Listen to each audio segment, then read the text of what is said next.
She was already shaking when the menu hit the table because $15 wasn't enough and she knew it.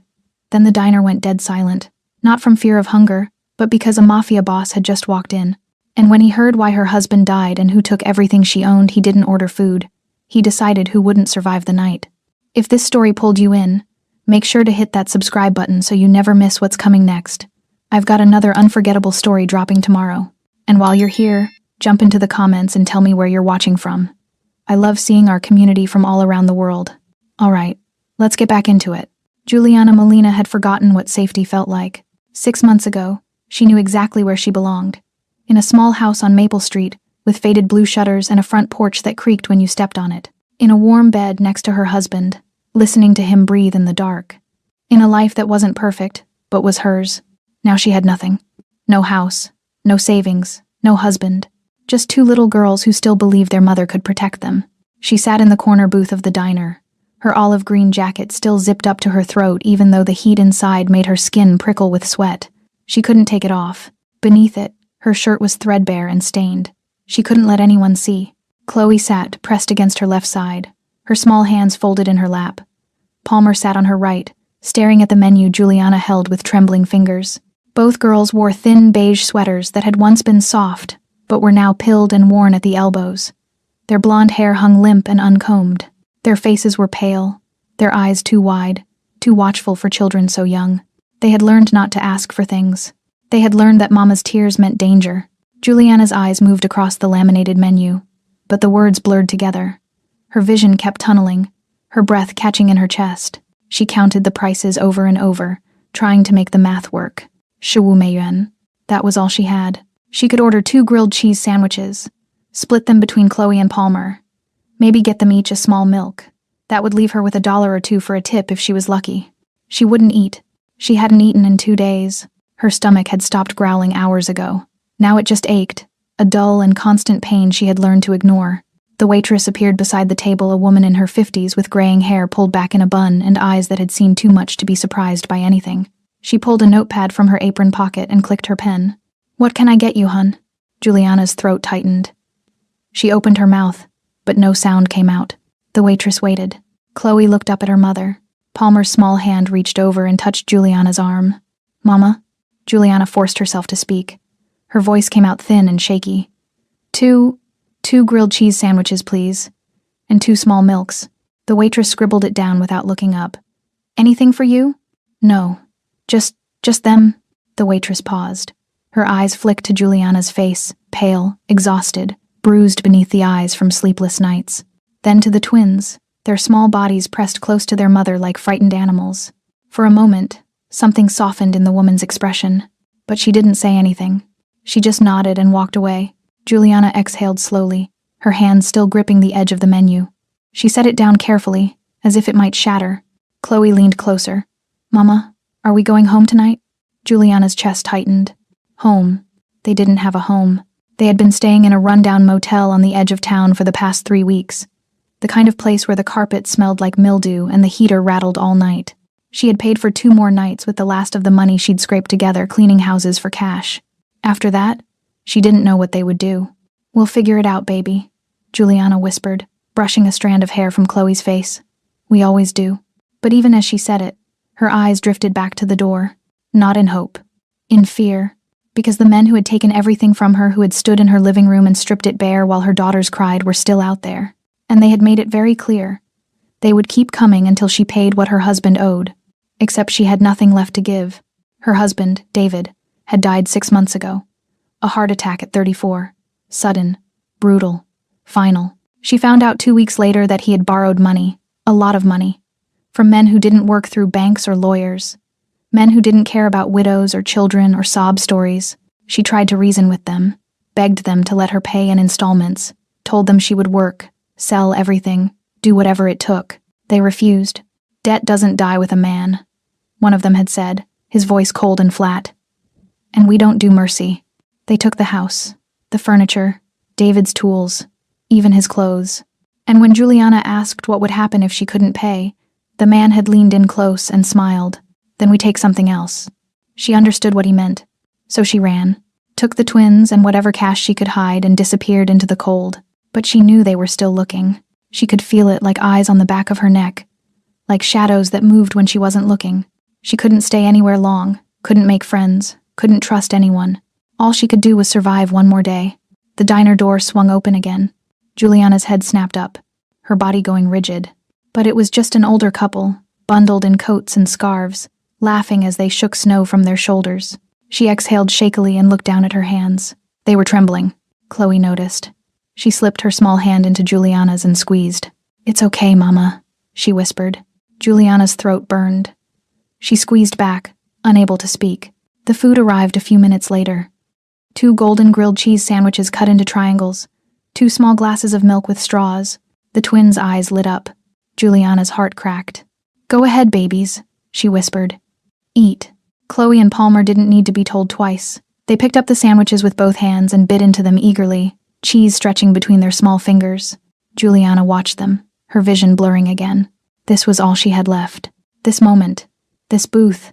These 2 little girls who still believed she could save them. And then, the door opened. A blast of cold air swept through the diner. And everything stopped.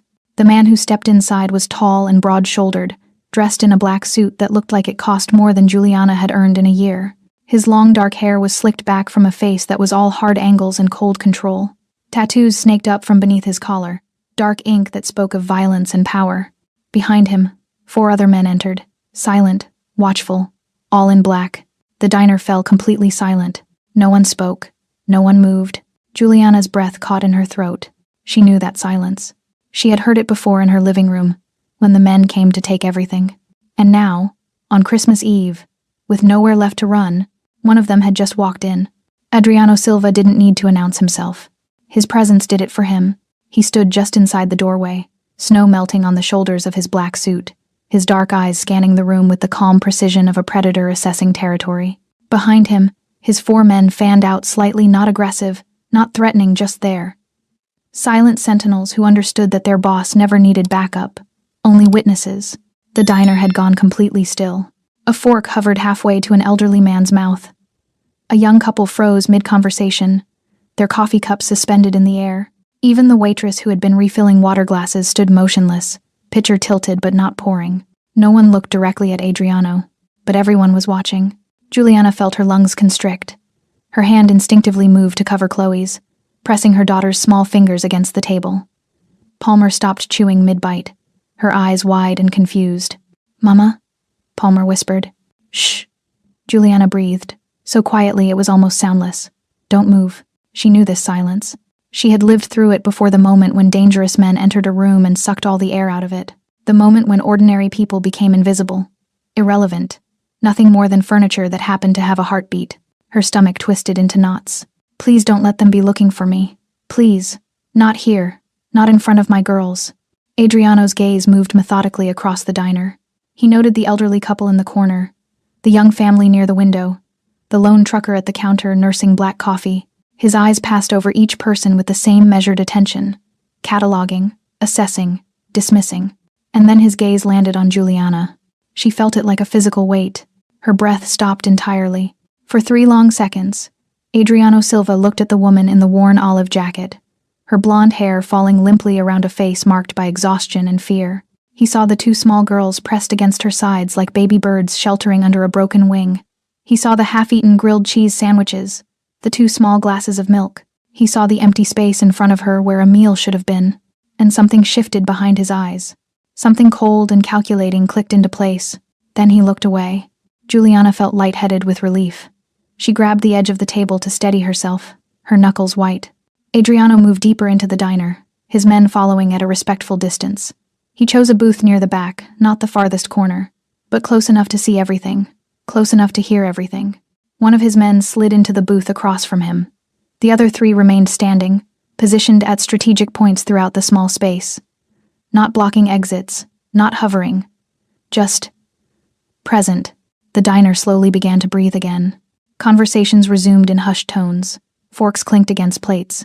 The waitress moved again, though her hands shook slightly as she approached Adriano's table. "Coffee," Adriano said before she could speak. His voice was low, quiet, but it carried. "Black. And whatever she's having." He gestured toward the waitress herself. The woman blinked, confused. I'm sorry?" You haven't taken a break tonight. It wasn't a question. Order yourself something. I'm paying. The waitress stared at him, her mouth opening and closing like a fish. Adriano's expression didn't change. That wasn't optional. Thank you, she stammered, then hurried away before he could say anything else. Juliana forced herself to look down at her daughters. Chloe had started eating again, though her movements were mechanical, nervous. Palmer was still staring at the men in black, her sandwich forgotten in her small hands. Palmer, Juliana whispered, gently turning her daughter's face toward her. Eat, baby. It's okay.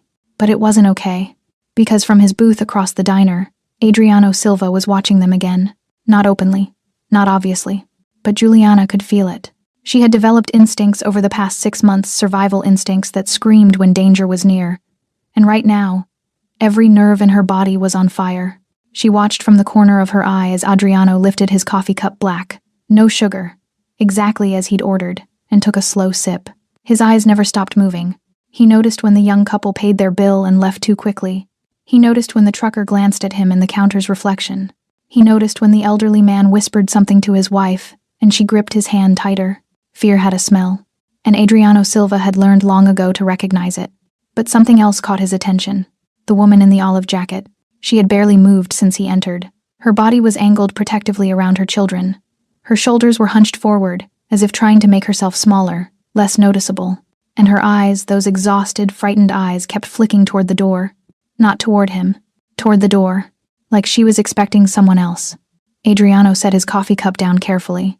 He had seen that look before. Many times. It was the look of someone being hunted.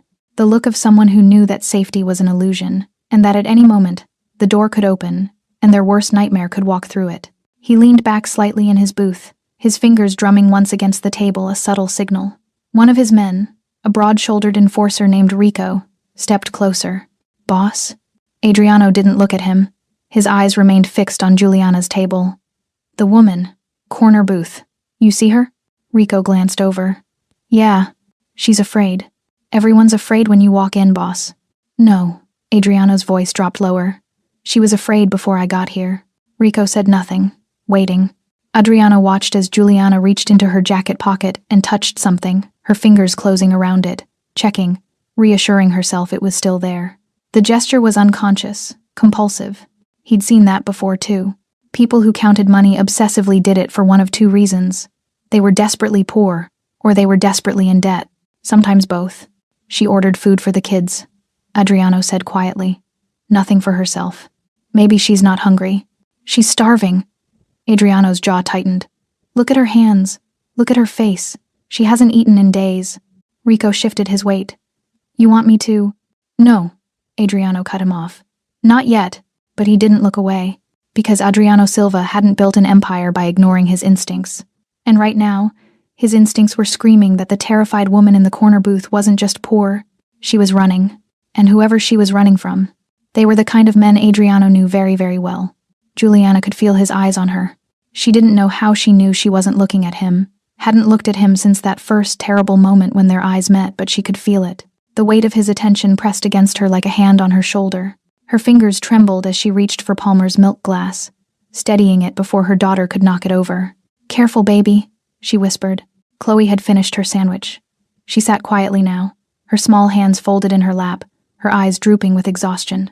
Palmer was still eating, but slowly, her chewing mechanical and drowsy. They needed sleep. They needed a warm bed and safety and all the things Juliana couldn't give them. She glanced at the check the waitress had left face down on the table. Her stomach twisted. She didn't want to look. Didn't want to see the number that would tell her whether she'd calculated correctly, or whether she'd have to do the worst thing imaginable, send food back, ask them to split one meal instead of two, beg for mercy from strangers. Her hand shook as she reached for it. Don't. The voice came from directly beside her. Juliana's head snapped up, her heart lurching into her throat. Adriano Silva stood next to the booth, his hands in his pockets, his expression unreadable. Up close, he was even more imposing, taller, broader, his presence somehow filling all the available space. The tattoos on his neck were intricate, deliberate, the kind that meant something, the kind that told a story written in ink and violence. Juliana's mouth went dry. She couldn't form words. I'm sorry, don't touch the check, Adriano said quietly. His voice wasn't loud. It didn't need to be. Juliana pulled her hand back as if the check had burned her. I wasn't. She was babbling. She couldn't stop. Chloe and Palmer pressed closer to their mother, their small faces tilted up toward the tall man in the black suit. Chloe's bottom lip trembled. Palmer's eyes were wide with confusion and fear. Adriano's gaze shifted to the twins, and something flickered across his face, something too quick to name. Then his eyes returned to Juliana. "Where is your husband?" The question hit Juliana like a fist to the chest. She opened her mouth, closed it, opened it again. He's... Her throat closed up entirely. Adriano waited.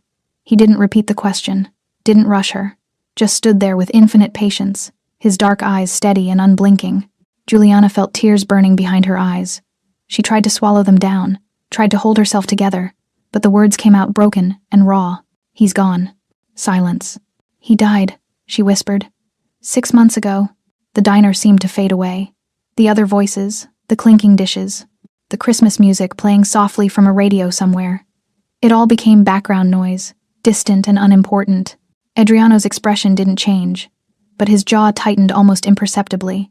"How old are they?" He gestured toward the twins. 5. Juliana's voice cracked. "They just turned 5. Adriano looked at Chloe and Palmer again. Really looked at them this time. 2 little girls with blonde hair and frightened eyes, wearing sweaters that were too thin for winter, sitting in a diner on Christmas Eve with a mother who couldn't afford to feed herself. His hands, still in his pockets, curled into fists. "What happened to him?" Adriano asked, his voice quieter now. "Heart attack." Juliana wiped at her eyes with the back of her hand. "The doctors said, they said it was sudden, that he didn't suffer. But you did." It wasn't a question. Juliana's breath hitched. She nodded, not trusting herself to speak. Adriano pulled out the chair across from her and sat down without asking permission. His men remained at a distance, watching but not interfering. Up close, Juliana could see the details. The darkness had hidden the scar through his left eyebrow, the silver ring on his right hand, the way his eyes weren't just dark but seemed to see straight through her.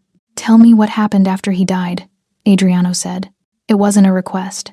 Juliana's hands twisted together in her lap. I can't. I shouldn't. Tell me." And something in his voice, some undercurrent of authority that had nothing to do with volume and everything to do with power, broke through her resistance. The words came spilling out. "David, my husband, he borrowed money." Her voice was barely above a whisper. "For a business, a delivery truck. He wanted to start his own company. He said it would change everything for us. Give the girls a better life." She paused, her breath shuddering. "He borrowed from men, not a bank. Men who..." "I know the kind," Adriano said flatly. Juliana nodded, tears streaming down her face now. "After he died, they came. 2 weeks later. I didn't even know about the debt. David never told me, and they didn't care. They didn't care that he was dead. They didn't care about Chloe and Palmer. They just wanted their money." Her voice rose, edged with hysteria. "I begged them. I told them I would pay. I would get a job, 2 jobs, 3 jobs, whatever it took. I asked if I could pay in installments. Just give me time, please." "What did they say?" Juliana's face crumpled. "They said debt doesn't die with a man." Her voice dropped to a broken whisper. "They said they don't accept mercy." Adriano's jaw clenched so hard a muscle jumped in his cheek. "They took everything," Juliana continued, the words pouring out now like blood from a wound. "The house, the furniture, David's tools, his clothes, things that belonged to him, to us, to our family. They took it all. And when I asked what would happen if I couldn't pay the rest, one of them..." She stopped, her whole body shaking. "One of them what?" Adriano's voice had gone dangerously quiet. He smiled. Juliana looked up at Adriano with haunted eyes. He smiled and said they'd take something else. And then he looked at my daughters. The temperature in the diner seemed to drop 10 degrees. Adriano didn't move, didn't speak, but something changed in his eyes, something cold and lethal and absolutely merciless. "Names," he said softly. "What?" "Give me their names." Juliana's eyes widened. I can't. If they find out They won't." Adriano leaned forward slightly. "Names." And before Juliana could stop herself, before her survival instincts could scream at her to stay silent, she whispered 2 names into the space between them. Names that meant nothing to her, but meant everything to Adriano Silva. Because they were names he recognized. Men who operated in his world. Men who had forgotten the rules. Men who had just made a fatal mistake. Gregor and Tommy. Juliana whispered, her voice barely audible. Gregor.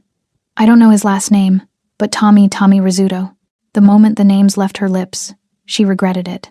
Adriano's expression didn't change, not a flicker, not a twitch. But the air around him seemed to thicken, to grow heavy with something dark and suffocating. One of his men, the one called Rico, shifted his weight almost imperceptibly. Another exchanged a glance with the man beside him. Silent communication that Juliana didn't understand but felt in her bones. They knew those names. They came 3 times, Juliana continued, unable to stop now that she'd started. The first time was 2 weeks after the funeral. They were polite, almost. They said David owed them $43,000. They wanted it all, immediately. Her hands twisted together so tightly her knuckles turned white. I didn't have it. I had $300 in our checking account. David's life insurance wouldn't pay out for months because they had to investigate. I showed them the bank statements, the bills. I showed them everything. I begged them to wait. And Adriano's voice was perfectly calm, perfectly controlled. But Juliana could hear something beneath it. Something that made her throat tighten. They said they'd come back in 1 week. When they did, they brought a truck. Her voice cracked. They took our couch, our dining table, the TV, David's tools from the garage. He was so proud of those tools. They took the girls' bunk beds while Chloe and Palmer watched. A tear slid down her cheek. The third time, they brought papers. Legal papers. They said the house was collateral, that David had signed it over. I didn't even know. He never told me he'd put our home up as... She couldn't finish. Adriano's fingers drummed once against the table. A single, deliberate tap. How much do you still owe? Juliana's laugh was bitter and broken. Everything. They took the house, but they said it wasn't enough. That David had borrowed more than they'd gotten back. They said I still owe $28,000. For a truck loan. For a truck that was repossessed a week after David died. Juliana's voice rose with the injustice of it. They took the truck. They took the house. They took everything we owned. And they still say I owe them. Adriano leaned back slowly, his eyes never leaving her face. When did they come last? 4 days ago. Juliana's voice dropped to a terrified whisper. They found the motel where we were staying. I don't know how. I'd been so careful. But Tommy knocked on the door at 2 a.m. He didn't threaten me. He didn't have to. He just stood there and said, "We know where you are now. We'll always know." Her whole body trembled. I packed everything in 10 minutes. We left that night. We've been moving every day since. Sleeping in the car, staying at shelters when we can. I can't let them find us again. Chloe made a small sound, a whimper she tried to swallow. Palmer buried her face against her mother's arm. Adriano's gaze shifted to the twins, and for a moment, just a moment, something human flickered in his eyes. Then it was gone. These men, Adriano said carefully, Gregor and Tommy, did they say who they work for? Juliana shook her head. No, they said they were collecting what was owed, that they had a right to it. They don't. The words were spoken so quietly, Juliana almost missed them. What? Adriano's eyes locked onto hers. They don't have a right. Not to your home, not to your husband's belongings, and sure as hell not to terrorize a widow and her children. Juliana stared at him, confusion and hope warring in her chest. I don't understand. How do you... Because men like that operate under rules. Adriano's voice was cold now, precise. And they've broken every single one. He reached into his jacket. Juliana flinched instinctively and pulled out a leather wallet. He opened it, extracted several bills without counting them, and placed them on the table. $300. Juliana's eyes widened. I can't take... It's not for you. Adriano pushed the money toward her. It's for them. He gestured to Chloe and Palmer. Buy them real coats, real clothes, a safe place to sleep tonight. But Adriano picked up the check the waitress had left. He glanced at it, $14.76, and pulled out another $50 bill. He placed both the check and the money at the edge of the table where the waitress could see it. Then he reached across and gently pushed Juliana's crumpled $15 bill back toward her. Keep it, he said simply. Juliana's hands flew to her mouth. A sob broke free, raw and desperate, and filled with 6 months of terror and exhaustion. Why? She choked out.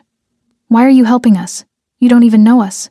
Adriano stood slowly, buttoning his suit jacket with precise movements. Because I know what it's like to watch your mother go hungry so you can eat, he said quietly. And I know what men like Gregor and Tommy are. I know exactly what they are. He looked down at her, and Juliana saw something in his eyes that made her breath catch. Not pity. understanding. They won't come for you again, Adriano said. Juliana's voice trembled. How? How do you know? Adriano leaned down slightly, his voice dropping so low only she could hear it. Because men like that only survive as long as I allow them to. Juliana's blood turned to ice.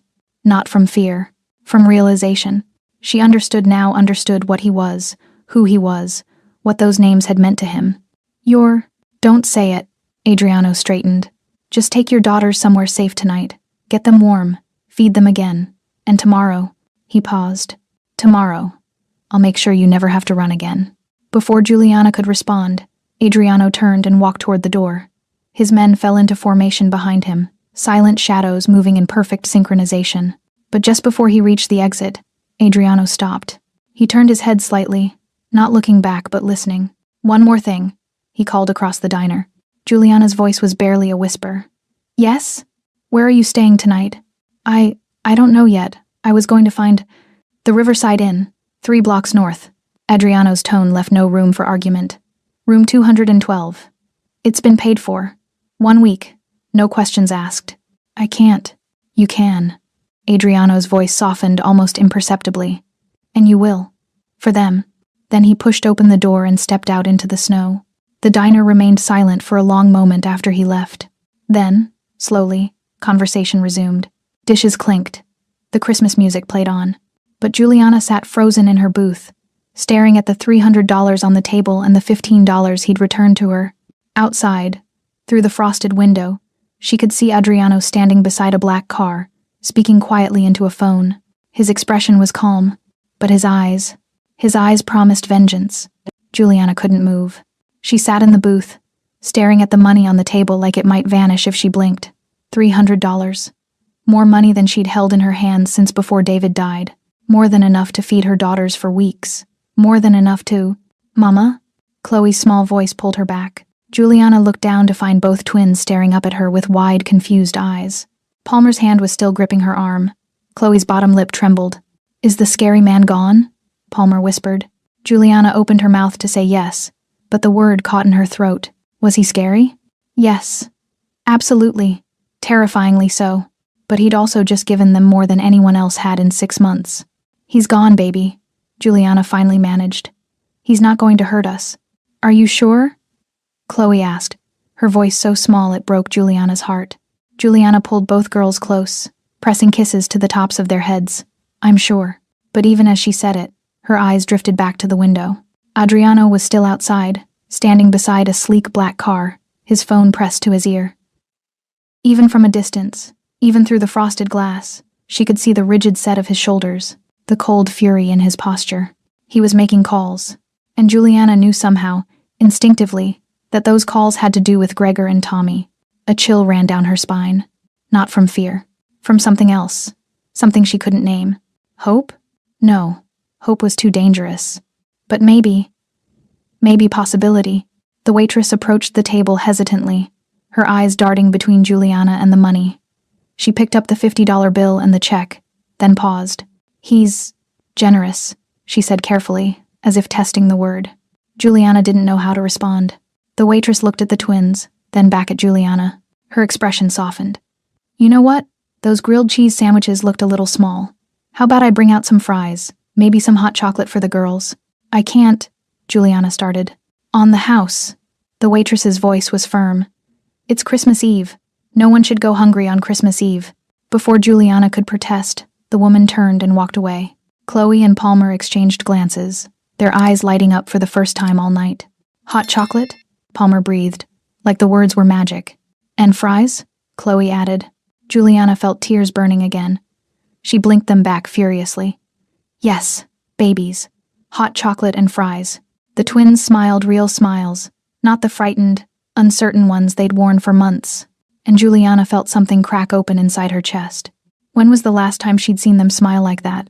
10 minutes later, the table was covered with food.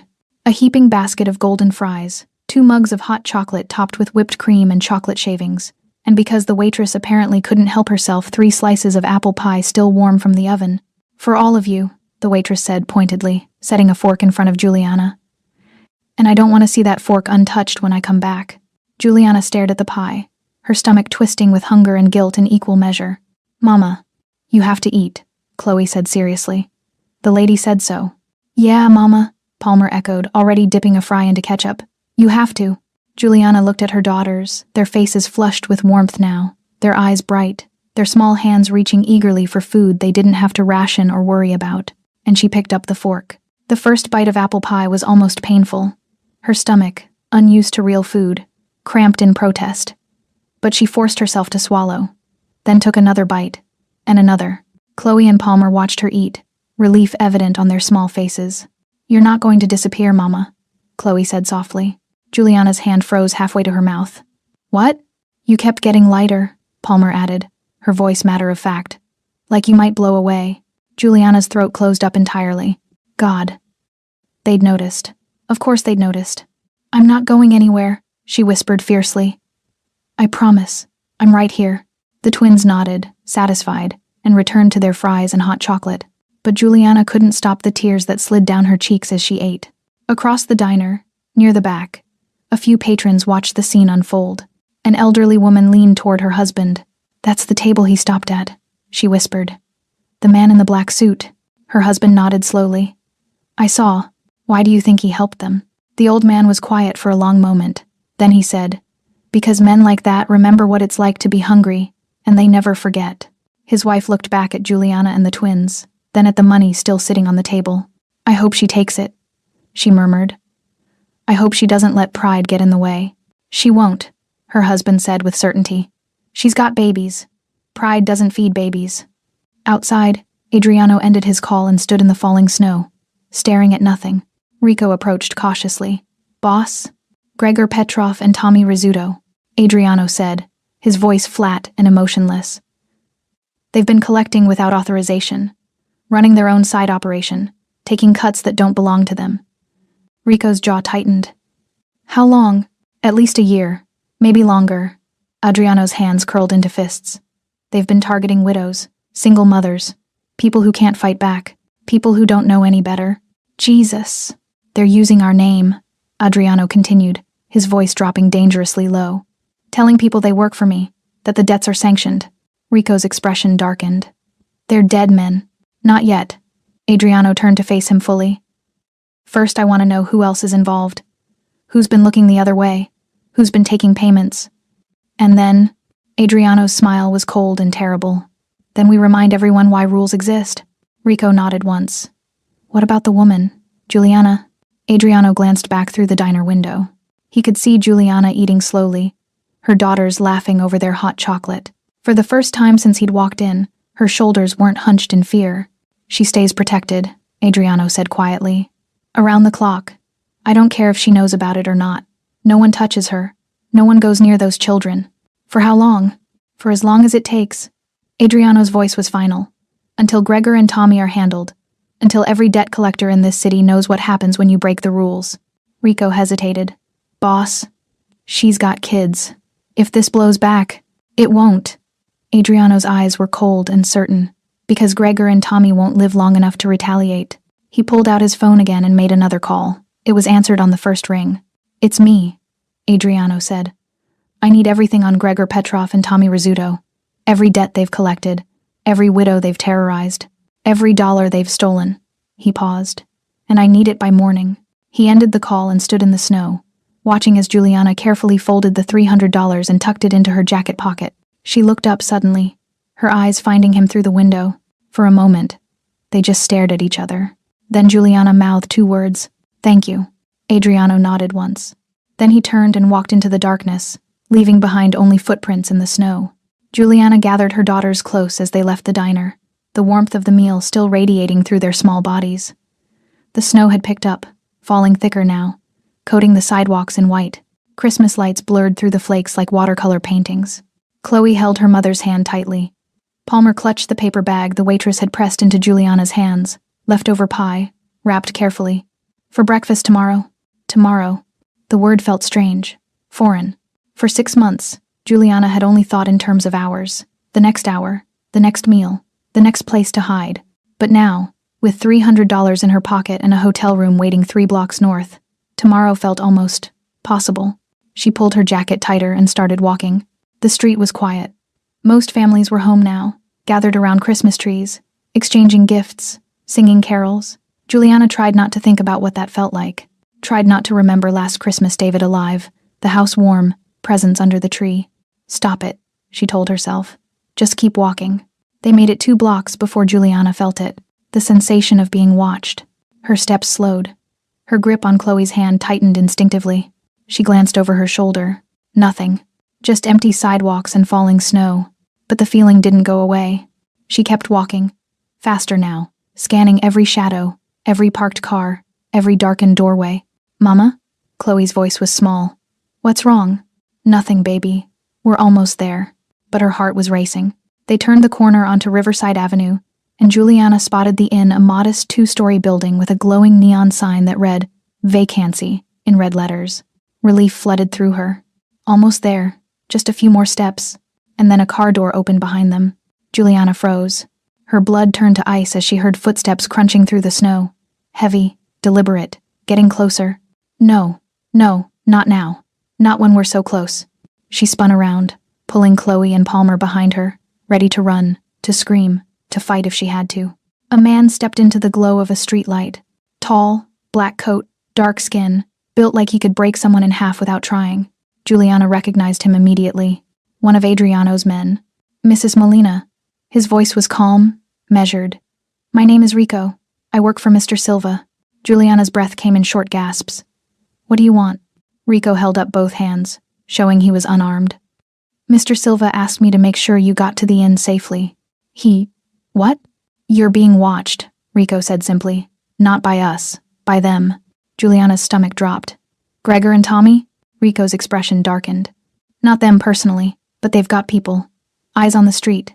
Mr. Silva wants to make sure they don't get anywhere near you or your daughters." Juliana looked past Rico to the black sedan idling at the curb, its windows tinted, its engine purring softly. "How long have you been following us?" she whispered. "Since you left the diner." Rico's tone wasn't apologetic. "And we'll keep following until this is handled." Juliana didn't know whether to feel relieved or terrified. "Is he—" She couldn't finish the sentence. Didn't know how to ask what Adriano was planning to do. Rico seemed to understand anyway. "Mr. Silva takes care of his own problems. That's all you need to know." He gestured toward the inn. "Go inside. Check in. Room 212. Everything's already arranged. Tomorrow morning, there'll be someone outside your door. You won't see them, but they'll be there. For how long?" "As long as it takes." Juliana stared at him, trying to process what was happening. "Why is he doing this? We're nothing to him. You reminded him of something," Rico interrupted quietly. "Something he tries very hard to forget." Before Juliana could ask what that meant, Rico nodded once and walked back to the sedan. The car pulled away silently, disappearing into the snowy night. Juliana stood on the sidewalk, her daughters pressed against her sides, watching the taillights fade. "Mama?" Palmer tugged on her jacket. "Can we go inside now? I'm cold." Juliana looked down at her girls, their tired faces, their hopeful eyes, and made a decision. "Yes, baby," she whispered. "Let's go inside." Room 212 was small but clean. 2 double beds with thick comforters, a bathroom with hot water, a heater that actually worked, a TV mounted on the wall. To Juliana, it looked like a palace. Chloe and Palmer ran straight to the beds, bouncing on them experimentally, their laughter bright and clear. "Mama, come feel how soft they are." Juliana stood in the doorway, her throat tight with emotion. When was the last time they'd slept in real beds? Weeks? Months? She closed the door behind her and locked it, the deadbolt, the chain, everything. Then she walked to the window and pulled the curtain back slightly.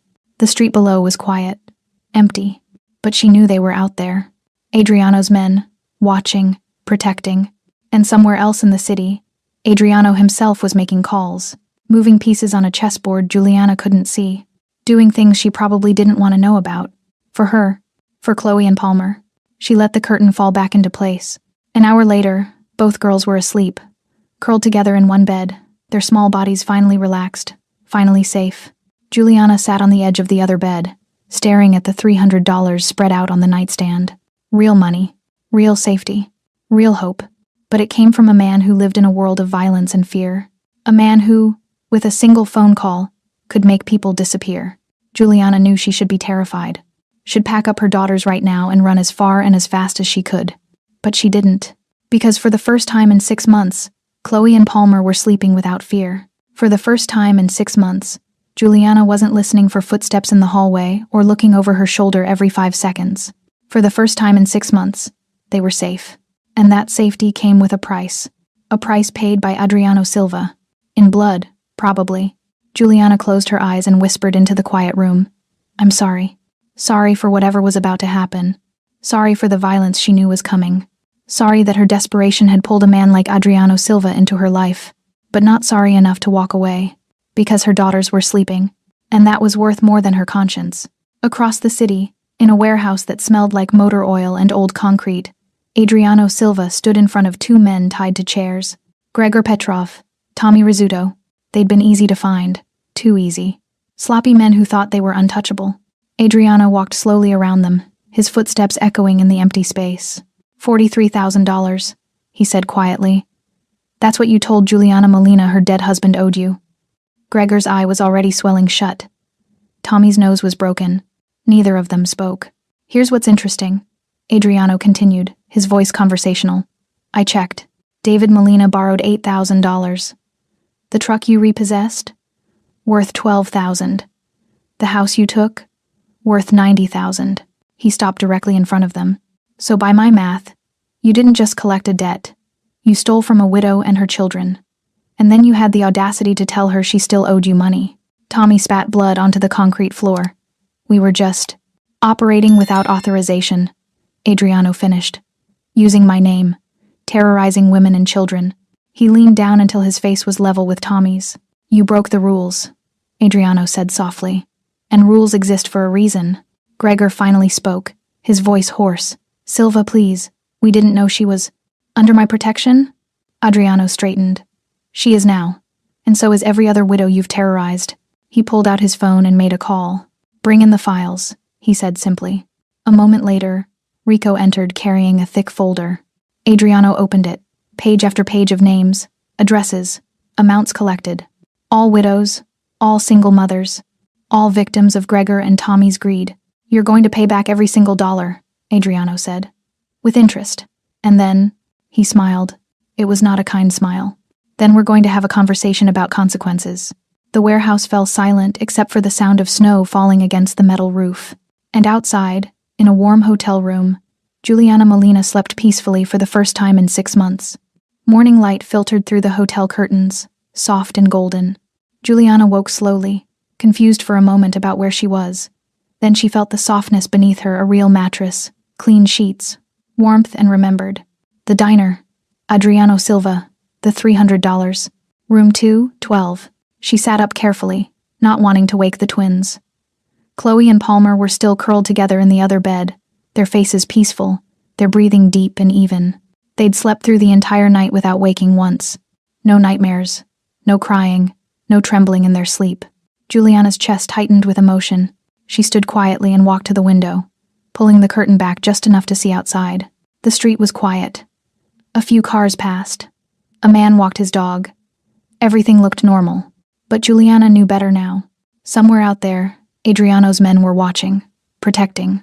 She let the curtain fall and turned toward the bathroom. A hot shower. When was the last time she'd had a hot shower? 20 minutes later, she emerged feeling almost human again. Her hair was clean, her skin warm, her muscles relaxed for the first time in months. She found clean clothes in her bag, wrinkled but serviceable, and dressed quietly. The twins were stirring now, their small bodies stretching, their eyes blinking open. Mama? Chloe's voice was sleepy and soft. I'm here, baby.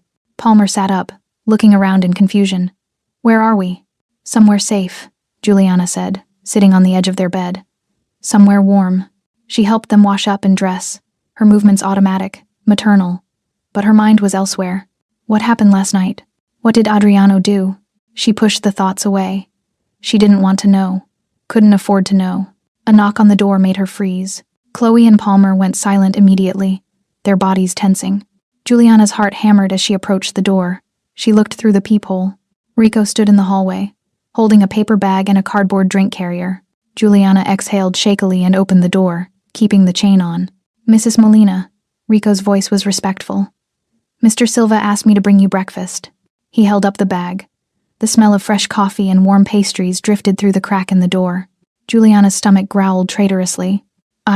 She didn't know what to say. Thank you. Rico set the items down outside the door. There's also this. He placed a thick manila envelope on top of the bag. Juliana stared at it. What is that? Information, Rico said simply. And instructions. Mr. Silva will explain everything when he arrives. Juliana's eyes widened. He's coming here? In about an hour. Rico's expression was unreadable. He wants to speak with you. Before Juliana could respond, Rico turned and walked down the hallway. Juliana waited until he disappeared around the corner, then quickly gathered the bag, the drinks, and the envelope. She closed the door and locked it again. Chloe and Palmer were watching her with wide eyes. Who was that? Palmer asked. A friend, Juliana said, not knowing what else to call him. He brought us breakfast. The twins' faces lit up. Inside the bag were fresh croissants, fruit cups, yogurt, and orange juice. Real food, good food. They ate together on one of the beds, the TV playing cartoons softly in the background. Chloe and Palmer chatted happily about the shows, about the soft beds, about how warm the room was. Normal conversation. Childhood conversation. Juliana felt tears prickling again but blinked them back. After they finished eating, she picked up the manila envelope with trembling hands. Inside were documents. Legal documents. The first page made her breath catch. Debt. Cancellation notice. This document certifies that all debts attributed to David Molina, deceased, are hereby declared null and void. No further collection attempts will be made against Juliana Molina or her dependents. Signed, Adriano Silva. On behalf of Silva Enterprises. Juliana's hands shook as she flipped through the other pages. Bank statements showing the original loan, $8,000. Receipts for the repossessed truck, valued at $12,000. Documentation of the house seizure, valued at $90,000. And a final page, a calculation showing that Gregor and Tommy had not only collected the debt in full but had profited by nearly $60,000. At the bottom, in neat handwriting, was a note. You owed nothing. You were stolen from. This has been corrected. Juliana pressed her hand to her mouth, choking back a sob. An hour later, there was another knock. Juliana had been expecting it, but her hands still shook as she opened the door. Adriano Silva stood in the hallway, dressed in a different suit, charcoal gray this time, perfectly tailored. He looked exactly as he had the night before, powerful, controlled, dangerous. But his eyes were softer somehow, tired. Mrs. Molina, he said quietly. May I come in? Juliana glanced back at the twins, who were watching cartoons, then nodded and stepped aside. Adriano entered, his presence immediately filling the small room. He glanced at Chloe and Palmer, and something flickered across his face, something almost gentle. Girls, he said, his voice surprisingly warm. Would you like to watch your shows for a little while? Your mama and I need to talk. The twins looked at Juliana, who nodded. Adriano waited until they were distracted again, then turned to face Juliana fully. You read the documents. It wasn't a question. Juliana nodded, unable to find her voice. Then you know you're free, Adriano said. The debt is cancelled. Gregor and Tommy won't be bothering you again. Ever. What did you do to them? The question escaped before Juliana could stop it. Adriano's expression didn't change. I corrected a mistake. Did you kill them? No. His voice was flat. But I made sure they understood the consequences of their actions. They'll be repaying every widow they stole from. With interest. And if they ever step out of line again. He didn't finish the sentence. He didn't need to. Juliana swallowed hard. Why are you doing this? You don't owe us anything. Adriano was quiet for a long moment. Then he said, When I was 7 years old, my mother was widowed. My father was killed in a construction accident. And men who said my father owed them money. They took everything we had. Our furniture, our food. They would have taken our home if my mother hadn't. He stopped, his jaw tightening. She did things no mother should have to do to keep us safe. And I swore that when I had power I would never let that happen to another woman, another child. Juliana's throat burned. So this is... What? Redemption? No. Adriano's voice was firm. This is correction. Men like Gregor and Tommy exist because no one stops them. Because people look the other way. I don't look away. He reached into his jacket and pulled out a business card. If anyone ever threatens you again, anyone you call that number, day or night, and someone will come. Juliana took the card with shaking hands. I can't be in debt to you. I can't owe. You don't owe me anything. Adriano interrupted. A mother protecting her children is never a burden. It's the most important thing in the world. His eyes held hers, intense and unwavering. You're not charity, Mrs. Molina. You're not a debt. You're someone who deserves to live without fear. And I'm someone who has the power to make that happen. Juliana felt tears streaming down her face. I don't know how to thank you. Don't thank me. Adriana's voice was quiet. Just take care of your daughters. Give them the life they deserve. That's all the thanks I need. He turned toward the door, then paused. The room is paid for 2 weeks. After that, there's an apartment waiting. First and last month's rent covered. It's in a safe neighborhood. Good schools nearby. Juliana's breath caught. I can't accept. You can. Adriano looked back at her. And you will. For them. Then he was gone. Juliana stood in the middle of the room, clutching the business card, tears pouring down her face. Behind her, Chloe's small voice said, Mama, why are you crying? Juliana turned and pulled both girls into her arms. Because we're safe now, she whispered. We're finally safe. 2 days had passed since Adriano Silva walked out of room 212. 2 days of Juliana waking up in a real bed, feeding her daughters real meals, watching them laugh without looking over her shoulder. 2 days of slowly believing that maybe, just maybe, the nightmare was actually over. She stood at the window now, watching Chloe and Palmer play in the small courtyard behind the inn. Snow had fallen again during the night, and the twins were building a lopsided snowman, their laughter carrying up to the second floor. Real laughter. The kind that came from children who felt safe. Juliana pressed her forehead against the cool glass, her breath fogging it slightly. She hadn't seen Adriano since that morning, but she'd seen his men, different ones each day, always at a distance, always watching. They never approached, never spoke to her, just existed on the periphery of her new life like silent guardians. It should have felt intrusive. Instead, it felt like breathing for the first time in months. A knock interrupted her thoughts. Juliana's shoulders tensed automatically, old habits dying hard, but when she checked the peephole, she found Rico again. She opened the door. Mrs. Molina. He held out a set of keys. The apartment is ready. Juliana stared at the keys like they might bite her. Already? Mr. Silva doesn't waste time. Rico's expression was professionally neutral. It's furnished. Utilities are on. Refrigerator is stocked. The girls' room has bunk beds and toys. Juliana's throat tightened. He thought of everything. He always does. Rico placed the keys in her hand. The address is on the tag. Whenever you're ready to move in, someone will help you with your things. I don't have things, Juliana said quietly. Everything I own fits in one bag. Rico's jaw tightened almost imperceptibly. Then someone will help you carry your bag. He turned to leave, then paused. Mrs. Molina, Mr. Silva wanted me to tell you something. What? He said to remind you that protection isn't charity. It's correction. Rico's eyes met hers. You didn't do anything wrong. You're not taking advantage. You're just being taken care of, the way you should have been from the beginning. Before Juliana could respond, he was gone. She stood in the doorway, keys digging into her palm, and realized she was crying again. They moved into the apartment that afternoon. It was on the 3rd floor of a well-maintained building in a neighborhood Juliana had only driven through, before the kind of neighborhood with trees lining the streets and children playing on sidewalks and Christmas decorations that looked expensive. The kind of neighborhood where people like her didn't belong, except now she did. Rico carried her single duffel bag up the stairs while Juliana held Chloe and Palmer's hands. When he unlocked the door and pushed it open, the twins gasped. The apartment was beautiful. Not extravagant, not ostentatious, just warm. A living room with a comfortable couch and a TV. A kitchen with a full-size refrigerator humming softly. 2 bedrooms, one with a double bed and dresser, the other with pink bunk beds and a toy chest overflowing with dolls and stuffed animals. Chloe and Palmer ran to their room, squealing with delight. Juliana stood frozen in the entryway. This is too much, she whispered. Rico set her bag down by the couch. Mr. Silva disagrees. But I can't. You can. Rico's voice was firm but not unkind. And you will. Because those girls deserve stability.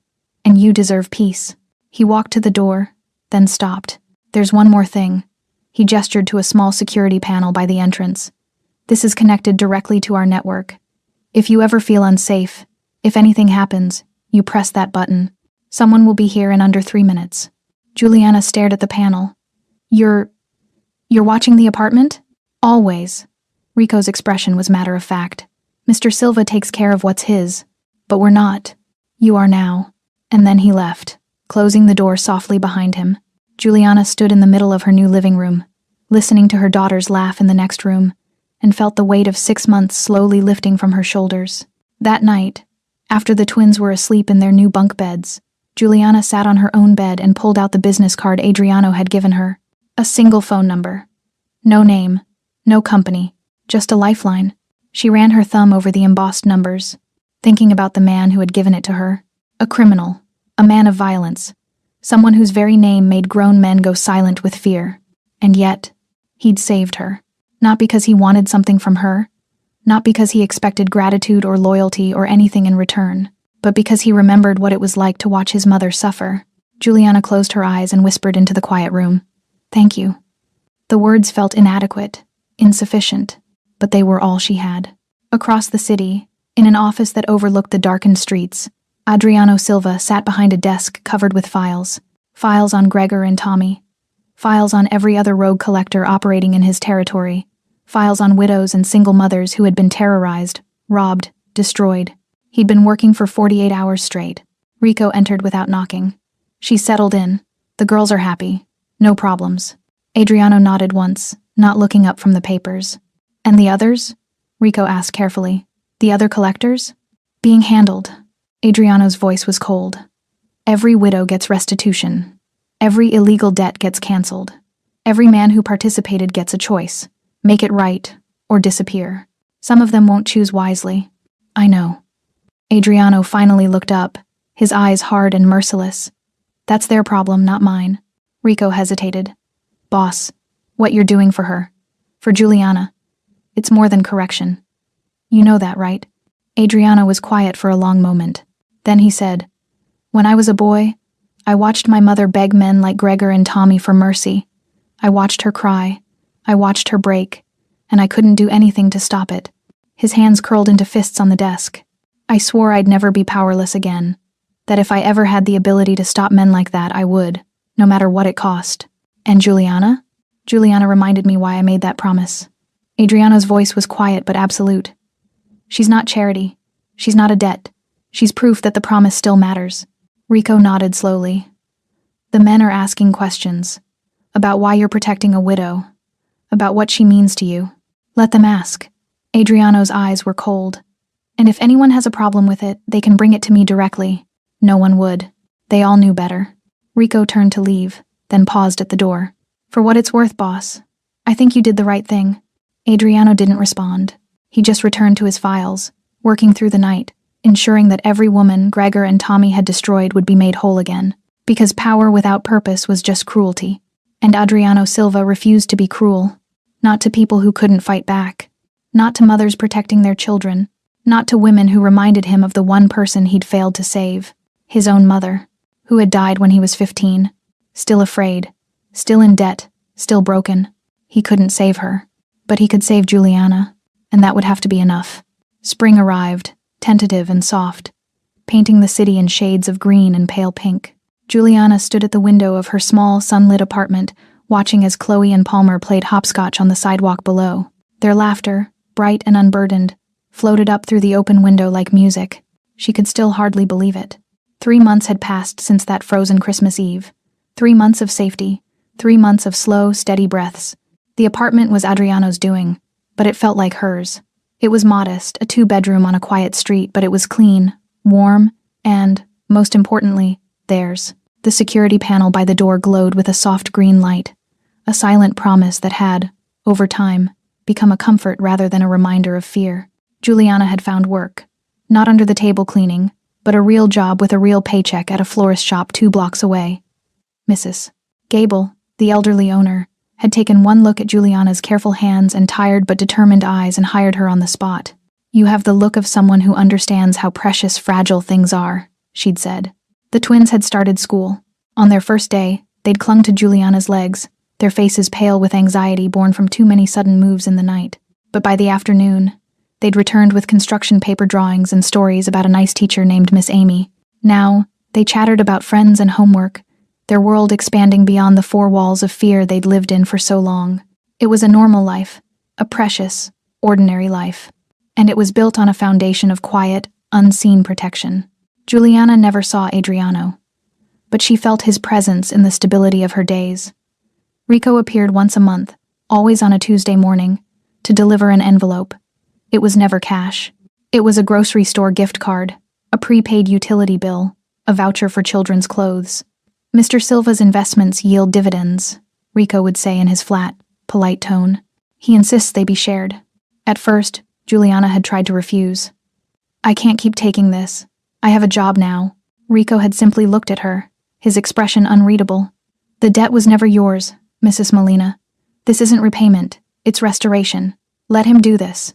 So she did, and with each passing week, the knot of terror in her chest loosened another degree. One evening, as she was helping Palmer with her reading, a news segment flickered on the TV in the background.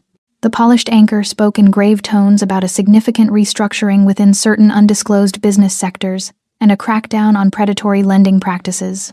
The report was vague, citing unnamed sources, but it mentioned that several individuals had left the city abruptly. Juliana's hand stilled on Palmer's book. She didn't need names. She knew. Later, putting the girls to bed, Chloe looked up at her, her blue eyes serious. Mama, is the scary man still watching over us? Juliana smoothed her daughter's hair. He's not scary, baby. Not to us. Is he an angel? Juliana's throat tightened. No, sweetheart. He's just a man who remembers what it's like when people are cruel. And he decided to stop it. That night, after the twins were asleep, Juliana took out the simple business card Adriano had given her. She'd never used the number, but she kept it in her jewelry box, a talisman of a night when the world had split in two, the before and the after. She thought of him then, not as the imposing Mafia boss who silenced rooms, but as the boy he'd once been. A boy who watched his mother break, a man who had built a kingdom of fear, only to use its walls to shelter a stranger and her children from the storm. It was a contradiction she could not reconcile, so she had stopped trying. Some debts were not meant to be balanced on a ledger. Some were settled in the quiet of a safe home, in the sound of children sleeping deeply, in the simple act of a mother not having to look over her shoulder. She walked to the window and looked out at the peaceful street. A black sedan was parked under a street lamp 2 blocks down.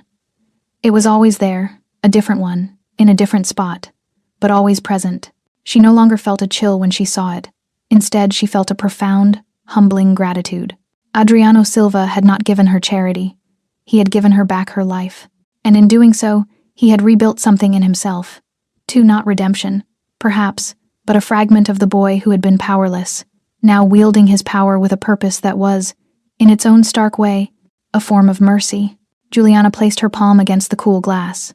Somewhere in the city, he was moving through shadows, enforcing his brutal code. But because of that code, her daughters were coloring at the kitchen table. Because of his rules, she could plan for a future. The nightmare was over. Morning had come, and the man who lived in the dark had been the one to turn on the light. 5 Christmases later, the diner was gone. In its place stood a sleek, glass-fronted cafe.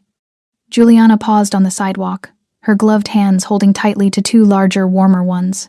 Chloe and Palmer, now 10, buzzed with pre-holiday energy, their breaths making plumes in the cold air. It looks different, Palmer said, her voice no longer a whisper but clear and bright. Everything looks different when you're not scared, Chloe stated, wise beyond her years. Juliana squeezed their hands. They'd made this pilgrimage every Christmas Eve, not out of debt, but remembrance. Their life was wonderfully, beautifully ordinary. The apartment had become a home filled with school projects, too loud music, and the comfortable clutter of a family. Juliana managed the florist shop now, and the scent of pine and cinnamon from the holiday wreaths they'd made that morning still clung to her coat. They walked on, heading toward their tradition, hot chocolate at the fancy cafe that had replaced the diner. As they passed a newsstand, a headline on a financial magazine caught Juliana's eye. Silva Enterprises, the reclusive billionaire reshaping cities. Below the text was a photograph grainy, taken from a distance of a man in a dark overcoat getting into a car. Adriano. Older, his hair shot with silver at the temples, his expression as impassive and controlled as ever. To the world, he was a legend, wrapped in shadow. A billionaire philanthropist with rumored, darker roots. A man who commanded boardrooms and, whispers insisted, still commanded fear. To Juliana, he was the silence that had fallen over a diner, the weight of a gaze that had seen her suffering and refused to look away. The reason her daughters knew safety as a birthright, not a miracle. You okay, Mama? Palmer asked, following her gaze to the magazine. "I'm perfect," Juliana said, and meant it. They settled into a booth at the cafe, the ghost of that corner booth 5 years gone beneath their feet. As the girls debated marshmallows versus whipped cream, Juliana's thoughts drifted. She had never called the number. But once, about 2 years ago, a crisis had found her. Not men with threats, but a flooded apartment from a burst pipe upstairs. As she stood amid the chaos, panicking about repairs and costs, a van had pulled up. A crew in unmarked uniforms had efficiently moved her belongings, handled the water extraction, and restored the apartment within days. The foreman had simply said, "Mr. Silva sends his regards." The invoice read, "Paid in full, debt, 0. That was his language. Not flowers or apologies, but concrete action. Protection, not charity. Correction. The hot chocolates arrived, decadent and topped with peaks of cream. As the girls laughed, Juliana looked out the window at the bustling, festive street. The fear was a memory now, a scar that had healed strong. The man who had ended her nightmare lived on in the peace of her present. Across the city, in a penthouse office that overlooked the glittering skyline, Adriano Silva stood at the window. The festive lights below meant nothing to him. Holidays were just another day in the architecture of control he had built. Rico entered, older too, a few more lines around his eyes. "The annual report on the Molina family," he said, placing a single sheet of paper on the desk. "All indicators positive. Health, education, financial stability. No external threats detected." Adriano didn't turn. He already knew. The reports were a formality, a ritual. "Good. She still works at the flower shop. She was promoted. The girls are in a gifted program. They went to the old diner site today. It's a cafe now." A faint, almost imperceptible nod. The ghost of a memory flickered a woman in a worn olive jacket, her eyes holding a universe of despair, 2 small birds huddled under her wings. He had not done it for gratitude. He had done it because the world had rules, and the strongest rule was this: the powerful decide who suffers. That night, he had simply decided that she would not anymore. It was the correction of an ancient, personal wrong, a balance struck across the ledger of his own haunted past. "Is there anything else, boss?" Rico asked. "No." Adriano's voice was the same low, quiet baritone that could silence a room. "That's all." Rico left. Adriano remained at the window, a silhouette against the city's glow. His empire was vast, built on a foundation that was both legitimate and brutal. He was not a good man. He knew the cost of his power, measured in secrets and shadows. But in a small, warm cafe across town, a woman sipped hot chocolate with her daughters. They laughed without looking at the door. They planned for tomorrow without fear. They were whole. And for a man who had spent a lifetime building fortresses, that knowledge was a singular, quiet triumph. He had not saved his mother. He could not erase the boy's shame or the man's sins. But he had stopped the cycle. Once. For one family, on one Christmas Eve, he had been the wall against the darkness. It was not redemption. Redemption was for simpler men, with cleaner souls. It was something else, a testament, proof that even in the coldest heart, in the most calculated kind of power, a line could be drawn. That mercy could be a weapon, and protection could be the most ruthless decision of all. Outside Juliana's cafe, snow began to fall, covering the city in a soft, silent blanket. It covered the old scars, the memories of running, the ghost of hunger. It covered everything, making the world new again. Juliana gathered her girls, their cheeks flushed with warmth and joy. As they stepped out into the sparkling night, she didn't glance back. She looked forward, toward home, toward the future. The night that had begun with fear had ended with a different legacy, not of debt or violence, but of a quiet, unbreakable safety. A gift from a monster who knew what monsters did, and chose, for one moment, to be something else. That night, the Mafia boss didn't destroy a life. He ended a nightmare. And in the silence that followed, a family learned how to live.